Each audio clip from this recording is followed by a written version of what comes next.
The King's Gambit is e4, e5, f4. And in this video, we are going to look at the King's Gambit accepted, which is e takes f4. So there are two basic moves in this position, and they both address Black's possibility of moving his queen to h4 with check. White should prepare for that move because blocking it with the g-pawn fails to f takes g, h takes g, and the queen takes the loose rook on h1. So one way to prepare for this is to play knight to f3. Just develop towards the center and keep the queen off of that square. But another way that's popular is to play bishop to c4. Develop a piece to a strong diagonal, hit the f7 square, and the point of that is to gain an escape square for the king so that if the queen does arrive on h4, it can step over. At first that doesn't look so good to lose your castling rights and trap your king in the corner, but white gets very fast development, including the move knight to f3, which will gain a tempo on the queen. So those are the two most common moves in this position, and we'll look at both. Let's start with the bishop's gambit. Okay, the bishop's gambit is the King's Gambit accepted with the move bishop to c4. Now, there are different responses to this. Currently, the move knight to f6 is considered Black's best response. And the point is that this knight on f6 is supporting the pawn push to d5, and Black's position will be free once d5 is pushed. Okay, white should probably continue with knight to c3 to also influence that d5 square, although we'll point out a couple of other moves. One is the move e5, attacking the knight, and often in double king's pawn openings, when possible, you want to play d5 as long as it's tactically feasible, and it is here. So after d5, the main continuation goes bishop to b5 check, bishop to d7 rather than c6, so that after white captures the knight, it's better to recapture the bishop with the bishop rather than a c-pawn. Then knight c3 attacks the bishop, and it falls back to a6 so it can control the f1 square and keep white from castling as long as possible. Okay, going back, another move besides e5 is the move d3. This looks solid. Just prepare to capture on f4 and guard the e4 pawn. The reason that's not incredibly strong is because it does not address Black's threat of playing d5. So again, Black can play d5 here. Then e takes d5, knight takes d5, knight f3, bishop e7, bishop takes d5, removing the defender of the f-pawn, queen recaptures, white takes the f-pawn, and Black castles. Material is equal, but Black has the bishop pair in an open game, so Black is to be a little bit preferable in this position. So going back to the main move, after knight f6, white should probably play knight c3 to address the coming move d5. Well, in that case, Black can prepare d5 with playing c6. Okay, and that move d5 is going to come soon and gain a tempo, and a very important tempo, on that bishop on c4. So players normally retreat that bishop at this point. Then d5 comes, and the main continuation is e takes d5, c takes d5, d4, threatening the f4 pawn. Bishop to d6 to protect it. Knight ge2 threatens it again. Black gives it up and castles, and then white takes the pawn with the bishop. Bishops get exchanged. Rook to e8 check, and then knight f e2. And this position is very interesting. Black does have this isolated d pawn, but with the pawn on d4, it can't be attacked on the file. So it has to be attacked with bishops and knights. And it's solid for now. But black has control of the important e file here, and there's a weak square on e3. It's like a sort of a hole in white's position here. So white is a little bit weaker in this position than black is. So that's why I think this move, knight to f6, is considered by modern players to be the best response to this bishop's gambit, this bishop c4.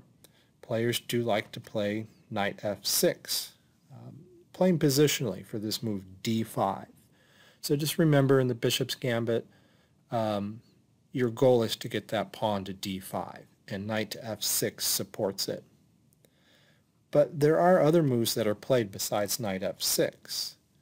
Another one we'll look at briefly is d5 right away. If d5 is played right away, white can capture it. You can capture with the pawn, but you might not want to block your bishop. Then knight f6 attacks the bishop. So that's the point. You draw the bishop forward and you gain a tempo on it. Okay, knight c3 develops and protects. Bishop b4 attacks the knight that's protecting the bishop. And play continues from here. So it's pretty interesting. Now, going back to this position after bishop to c4, we haven't yet mentioned the obvious move, which is the main line from a long time ago. It's the old main line. People always used to play queen to h4 check. Since white allowed that move, it's worth considering, and white's going to have to play king f1, spoiling castling rights. Again, you can't block that with the g-pawn because your rook is unguarded. So you have to move your king over. So after king f1, there's a couple moves black can make here. The main way of playing is d6, just opening the light squared bishop. And then knight f3 kicks the queen, gains a tempo. And the queen normally falls back to h6 in these positions to guard the f4 pawn. When this d pawn moves, the dark squared bishop will be attacking it.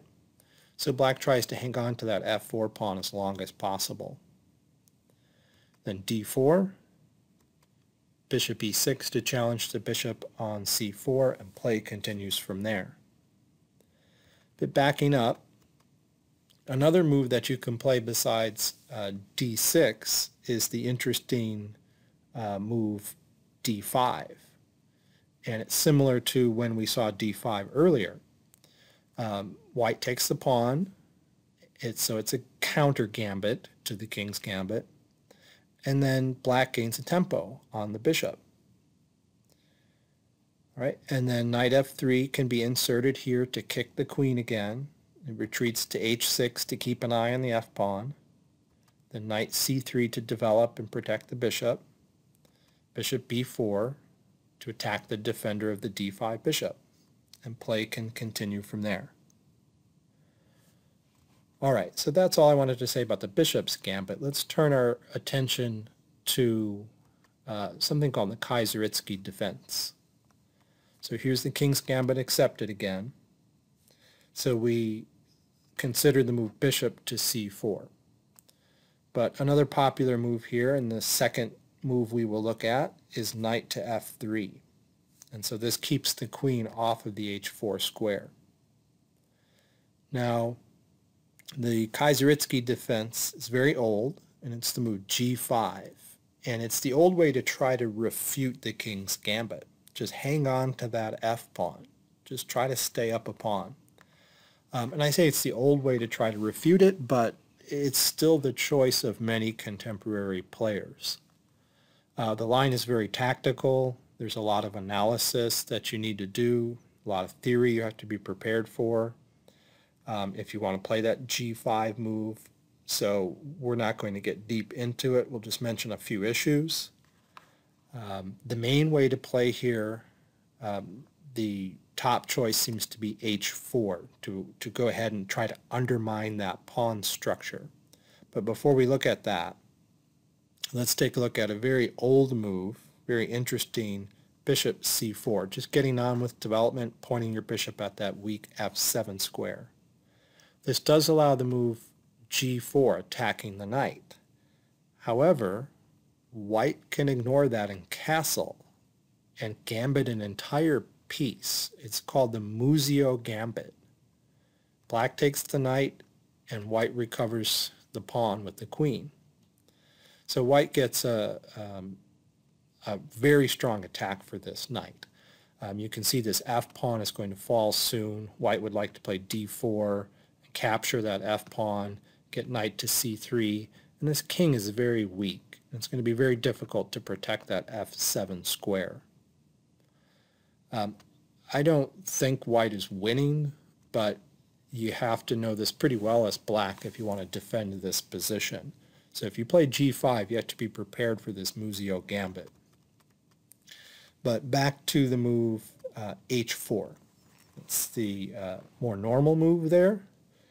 And I wanted to point out that black cannot maintain a pawn on g5. You can't play h6, for example, because the rook on h8 hangs. Okay. You also cannot play f6, strangely enough. Oops, let's go back. You can't play f6 either. And the refutation to that move is the very surprising knight takes g5. The point is you're releasing your queen to come to the h5 square with check. Okay, I'll let you puzzle out all the tactics, but taking the knight is not going to end well. All right, so after the move g4, since that pawn cannot be supported, it pushes forward. White needs to move the knight, and he can move it to e5 or g5, but e5 is the most common. Okay. Puts pressure on f7 and on the g4 pawn, which is under attack twice now.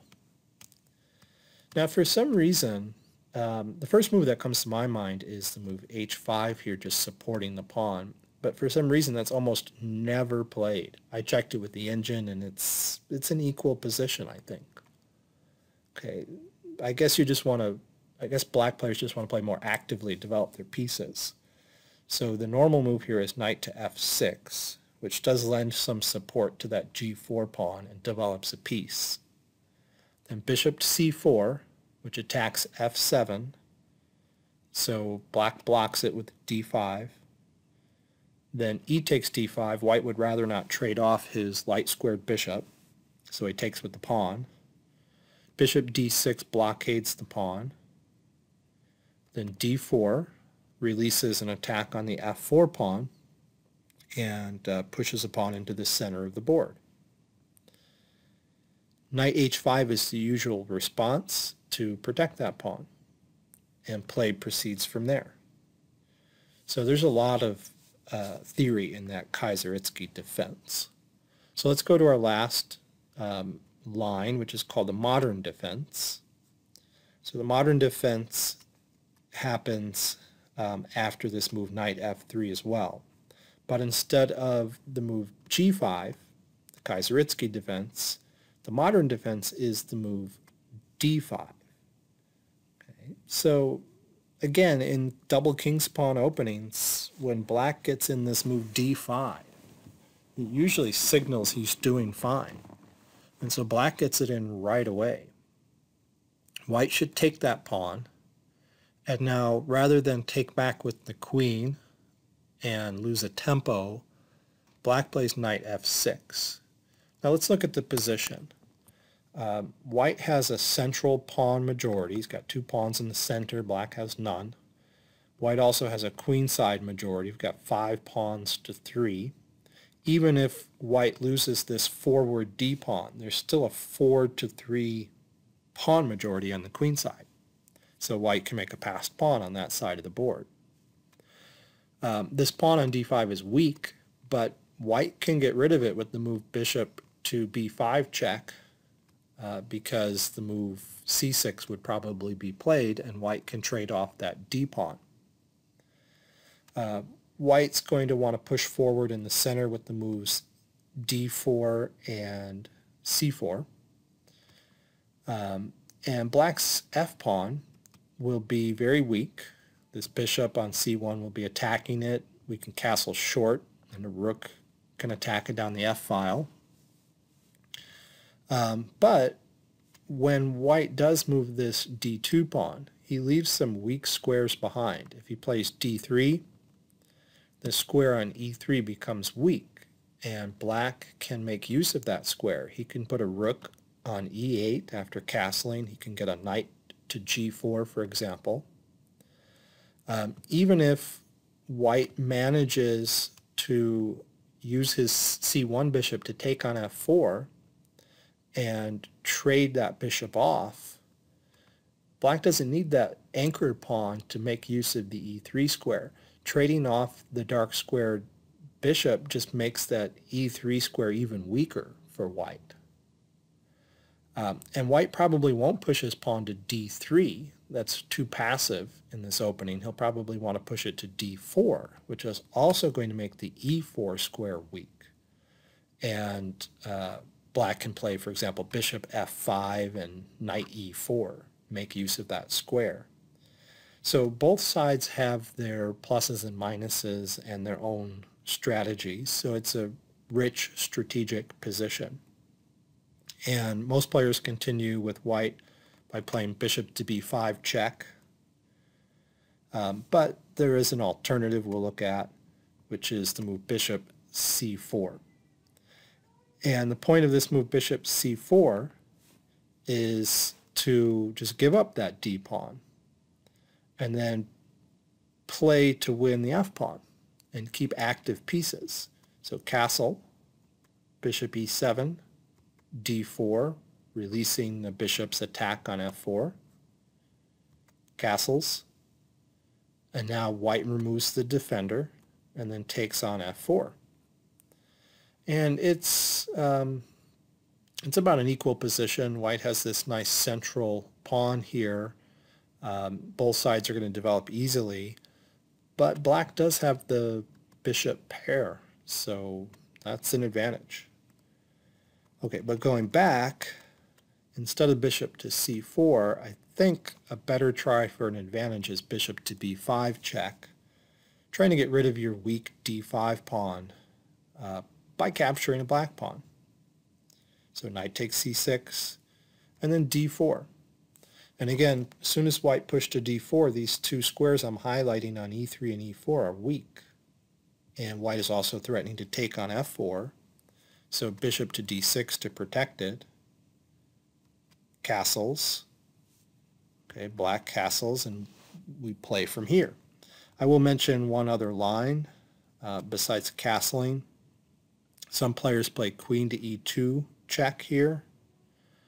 Black should block with the light squared bishop, then knight g5 to attack it, castles, and white takes the light squared bishop, and then takes the knight, and tries to mess up black's pawns and plays like this. So that's another way to play. All right, so that was the modern defense. So just to summarize, okay, here's the King's Gambit accepted. Two main moves, knight f3, bishop c4. Bishop c4 is known as the Bishop's Gambit. And knight f3 results in two main moves, the Kiezeritsky Defense g5 and the modern defense d5. All right, thanks for watching the video.